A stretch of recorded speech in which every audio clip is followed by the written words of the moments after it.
नमस्कार मैत्रिणींनो, उद्या आहे मार्गशीर्ष महिन्यातील तिसरा गुरुवार आणि तुम्हीही विचार करत आहात का देवी महालक्ष्मीच्या नैवेद्यासाठी काय बरं बनवावं? तर थांबा, मी तुमच्यासाठी घेऊन आले साधी सोपी आणि झटपट होणारी रव्याची खीर. व्हिडिओमध्ये दाखवल्याप्रमाणे केली ना तर ती अगदी बासुंदीच्या चवीची लागते. त्यामुळे व्हिडिओ शेवटपर्यंत नक्की बघा. इथं काय काय साहित्य घेतले ते सुरुवातीला बघूया. 2 मोठे चमचे बारीक रवा घेतला, 4 चमचे साखर घेतलीये, 1 चमचाभर तूप आहे, थोडीशी वेलची पावडर घेतलीये, काजू बदाम चारोळ्या घेतल्यात आवडीप्रमाणे आणि 3-4 केशराच्या काड्याही आहेत. आता तुमच्याकडे काजू बदाम केशर वगैरे नसेल तर नाही घातलं तरीही चालणार आहे. आता आपण गॅस सुरू करू आणि त्याच्यावरती दूध उकळायला ठेवूया. तर इथे एक महत्त्वाची गोष्ट सांगते, हे जे दूध घेतलंय ना ते आधी मी 10 ते 12 मिनिटांसाठी आटवून घेतलेलं आहे आणि आता आयत्या वेळी खीर करायला घेताना रवा भाजेपर्यंत हे दूध आपल्याला परत उकळून घ्यायचे. आता कढईमध्ये तूप घातलं, अगदी चमचाभर तूप बास होतं कारण ही खीर बनवायला जास्तीचं असं तूप लागत नाही. तूप गरम झालं की रवा घालायचा आणि मंद गॅसवरती हा रवा आपल्याला चांगला भाजून घ्यायचा आहे. तर मी तुम्हाला म्हणल्याप्रमाणे बासुंदीच्या चवीची ही खीर लागते. त्यासाठी दूध थोडंसं आटवून घेणं गरजेचं आहे.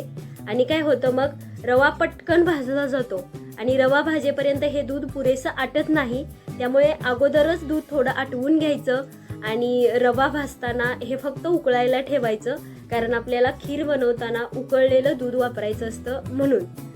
तर साधारण एक 3 ते 4 मिनिटांमध्ये आपला रवा व्यवस्थित असा भाजून होतो.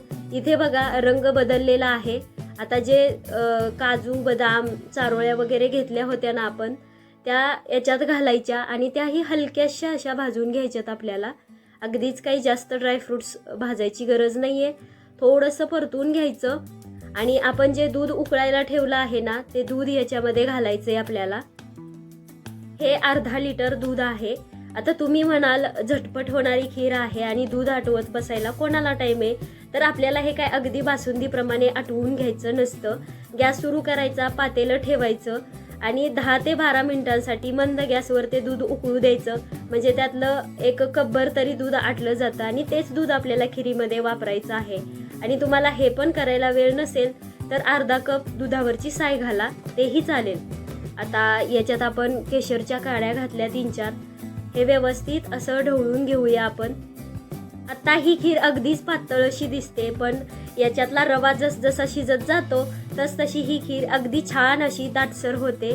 तर 3-4 मिनिटांसाठी ही खीर आपण अशीच शिजवून घेऊया. इथे बघा 3-4 मिनिटांनंतर रवा दुधामध्ये व्यवस्थित असा शिजला गेलेला आहे. दूधही बऱ्यापैकी आता आटून आलेलं आहे. याच्यात आपल्याला आता साखर घालायची आहे. तर 4 मोठे चमचे इतकी साखर याच्यात घालते मी. रव्याची खीर जी असते ना ती जास्त गोड अशी चांगली लागत नाही, थोडीशी कमी गोडच चांगली लागते. त्यामुळे एवढं दूध आणि रव्यासाठी 4 चमचे प्रमाण अगदी योग्य आहे. तेवढी साखर घालायची आणि त्यानंतर हे व्यवस्थित असं आपल्याला ढवळून घ्यायचे. काय होतं, दूध वापरल्यामुळे ना बऱ्याचदा कढईला वगैरे पण चिटकण्याची शक्यता असते. त्यामुळे ही खीर करताना अधूनमधून सतत ढवळत राहायचं आपल्याला. सगळ्यात शेवटी 1/2 चमचा इतकी वेलची पूड घातली आपण. आता ही व्यवस्थित अशी या खिरीमध्ये मिक्स करून घ्यायची आहे. कोणत्याही खिरींच्या प्रकारांमध्ये किंवा शिऱ्यामध्ये वेलची पावडर जर सगळ्यात शेवटी घातली ना तर त्याचा सुगंध असा छान टिकून राहतो. त्यामुळे ती सगळ्यात शेवटीच घालायची. आता अजून 1 मिनिटभर ही खीर आपण शिजवून घेऊया. ही रव्याची खीर पहिल्यांदाच करणाऱ्यासाठी काही टिप्स सांगते. दूध 10-12 मिनिट चांगलं आटवून घ्यायचं आणि मग ते वापरायचं. त्याच्यामुळे आपल्या खिरीला एकदम क्रीमी अशी चव येते. रव्यामध्ये दूध घालताना ते उकळलेलंच असलं पाहिजे. आणि तिसरी टीप म्हणजे रवा दुधामध्ये व्यवस्थित शिजला गेल्यानंतरच साखर घालायची, कारण साखर घातल्यानंतर रवा शिजायचा थांबतो. तर इथं बघा आपली खीर तयार झाली आहे, परफेक्ट कन्सिस्टन्सी आली आहे. आता आपण एका छान अशा वाटीमध्ये ही खीर काढून घेऊया. देवीला नैवेद्य दाखवून मग खीर खायला घ्यायची आहे. आता काय होतं ना की प्रत्येकाच्या घरामध्ये तांदळाची खीर शेवयाची खीर तर नेहमी बनते, पण अशा प्रकारची रव्याची खीर मात्र प्रत्येक घरामध्ये बनतेच असं नाही. बऱ्याच जणींना मी विचारलं पण त्या म्हणतात रव्याची खीर, हां रव्याची खीर काय असते, ती कशी बनते अजून. त्यामुळे म्हटलं चला ही रेसिपी आज गुरुवारच्या निमित्ताने शेअर करूया. तर अगदी 10 मिनिटामध्ये ही खीर बनून तयार होते. खायला म्हणाल तर खरंच बासुंदीप्रमाणे चवदार लागते. माझ्या घरी तर ना खिरींच्या प्रकारांमध्ये सगळ्यात जास्त बनणारा प्रकार म्हणजे ही रव्याची खीरच आहे. त्यामुळे तुम्हीही बनवून बघा. व्हिडिओ आवडल्यास लाईक शेअर करा. चॅनलवर नवीन असाल तर सबस्क्राईब करा. भेटू एका नवीन व्हिडिओसोबत. तोपर्यंत धन्यवाद.